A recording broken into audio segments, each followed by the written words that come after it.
I made a video game.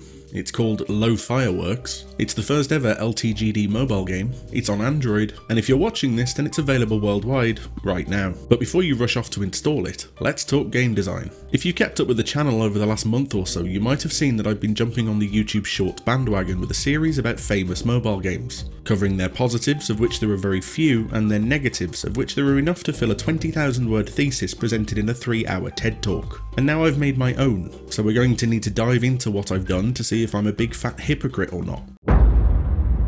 Over in the LTGD Discord, we have a member who goes by the name of Comfy. Now, Comfy is special, but in a good way. And for the last few weeks, Comfy has been obsessed with the concept of juice. Juice is a game design term that relates to tactile or audio-visual feedback in video games, where even the most minor in-game actions are actively met with a satisfying response from the game. That's the high-level explanation, but what it boils down to is something called squash and stretch animation, more particle effects than your device of choice can handle, and gratuitous amounts of screen shaking. During his experiments and the pursuit for making a simple click as satisfying as he could, Comfy has made a couple of games and shared them with the group, one of which is this, a sort of top-down shooter where you squidge some letters until they die. It's quite satisfying. I thought this experiment was interesting, so I decided to start playing around with whether or not I could make a game from just clicking a mouse, as a neat little project that I'd spend no more than about an hour on. Spoiler, I spent more than an hour on it. This led inexorably to what you see before you, a casual but satisfying clicky arcade shooter about fireworks, asteroids, little people screaming and running for their lives, and some chill background music, because of course it did.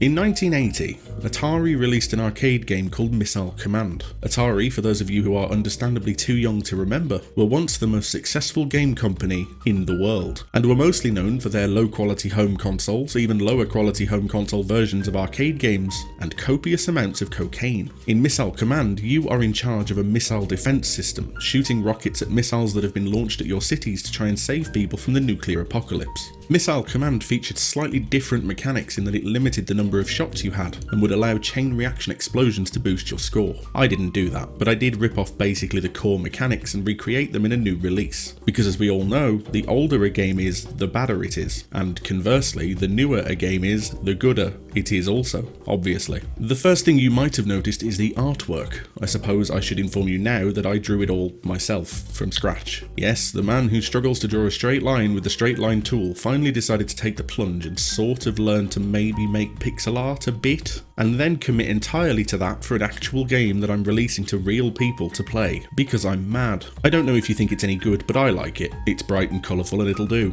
Visually, we also have to talk about these asteroids, which look more like squidgy water balloons because what people really want is squishiness. They have a particle trail, because everything needs more particles, and will, when spawned, randomly choose one of the houses at the bottom of the screen to fall towards. Their spawning, by the way, is determined by a fixed amount of time plus the amount of asteroids you've destroyed divided by a set value. What this means is the better you do, the more asteroids you get, and the game handles organically increasing the difficulty under the hood, which further means I don't have to script anything, which is brilliant because I'm lazy. It's the same story for their speed, which will gradually increase to a point that the game's going to reach an organic endpoint difficulty setting, where the scores can get ridiculous but you won't be surviving for very long. It's there that high-level players will be able to set themselves apart, because as I've failed to mention so far, this is a score-chasing game, and to that end, there's a high score table with full Google Play Games integration, because I'm able to successfully follow a tutorial. There are also 2 power-ups, one of which is a barrier that will protect your houses for a while, but you won't earn points from the asteroids it destroys, and the other is a temporary bullet time-like slowing effect that will slow the asteroids to a crawl. Both of these are intentionally designed to organically create something that I called the clutch moment. If you've ever played any kind of fast-paced reactionary video game before, you'll most likely be familiar with this concept. It's when you narrowly avoid failure by the skin of your teeth, sometimes because of skill, more often because of good fortune. It's an interesting event because it's not something that you as a designer can design, but what you can do is create the conditions in which the clutch moment can occur. A bit like arranging a barbecue for anti-vaccine campaigners inside a dynamite factory and letting nature take its course. You might also notice a big purple spinny thing, naturally coated in particle effects, shooting up from the ground every so often. These spawn when you destroy 5 of any one colour of asteroid. Don't worry, colourblind people, it doesn't really matter and it's hard to plan for, so you're not missing out on any high-level superstrats or anything. There's nothing exciting happening in the red end of the infrared spectrum, I promise. These purple things will add to your score multiplier, so the observant among you, of which there's many because because you're all smart, attentive, brilliant, wonderful and amazing people, don't forget to subscribe, will have realised that they're kind of a priority if you want to be hitting the big numbers and ranking high on the high score table. What I like about Low Fireworks is how it builds towards satisfying moments. I actually put effort into the sound design this time rather than opening BFXR and clicking random a few times. And by put effort in, what I mean is I went on YouTube, found some stock footage of some fireworks happening, and put the noises from those in as sound effects. So you are actually listening to real life fireworks. Not even Red Dead Redemption 2 has realism like that, probably. What I also like is that the moment-to-moment gameplay has more strategy involved than you might think. You might have noticed, because you're observant and brilliant, blah blah blah, subscribe, etc., that the fireworks you're firing will go through the asteroids until they hit your crosshair. What this means is if your screen is full of fiery, colourful death, you can rip through chains of falling water balloons with a single shot. However, the fireworks move at a set angle in a straight line towards wherever you tap, and what that means is they're not necessarily going to cut through the asteroids that are closest to exploding your quaint little village. So what that means is if you want to be good at the game, you have to balance high shots that will tear through a chain of boomy satisfaction, and lower ones that will laser focus on the glowy space rocks that will bring you to a game over. There's risk-reward decisions baked into the gameplay loop, and I think that's quite clever. What's also good is despite all of this depth and complexity under the hood, the game is incredibly accessible. As long as you have access to a skin-covered surface that can tap at a screen, you'll understand how the game works. There's no tutorial because you don't need one. You just tap on the screen and things explode pleasingly. It's a casually low barrier of entry that mobile games tend to excel at. And now that I've said a lot of positive things to try and convince you this isn't a shallow, casual and meaningless mobile game, let's talk about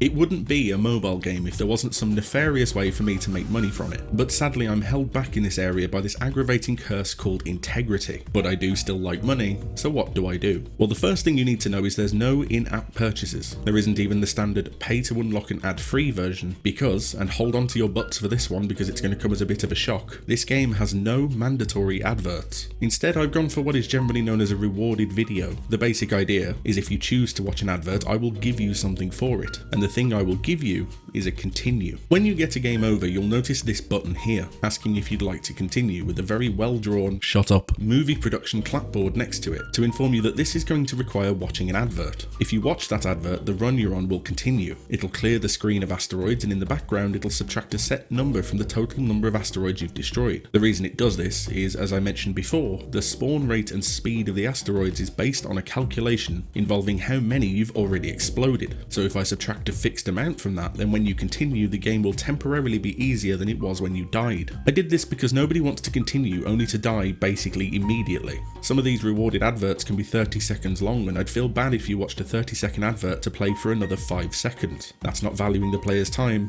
and I'm not all about that life. You'll also notice that you'll keep your score multiplier, so you've now got a higher score multiplier with an easier game, and therefore a pretty good shot at making some significant progress with your score. Now, if you die this time, the continue button won't be there. You can only do it once per run, because otherwise the high score table will end up full of people who've got the time to just sit there watching adverts all day rather than being good at the game. You might be thinking, yes Zane, but then you'd make lots of money. And unfortunately, as true as that is, I refer you to my previous point about this curse of integrity. I can't help it, I'm sorry, I just care too much about making video games that aren't terrible. You might now be thinking, okay, but if you have to watch an advert every time you want to continue, then you'll have to watch an advert on every run anyway. And I'm offended that you think so little of me. Here's the way that I see it. Say that you're on a run that's just not going well at all. You haven't hit enough multipliers, your score's not exactly leaping up, and you're just not feeling it. So you fail, and you've got the continue option. There's no point continuing there, you're not going to make it, you might as well start over. And if you do, you don't have to watch an advert. But now let's say that you're on the run. You're in the zone, you've hit every score multiplier, you're nailing those power-ups, and this might be the one that helps you topple me from the #1 spot on the high score table, which incidentally none of you are ever going to do. And then you fail.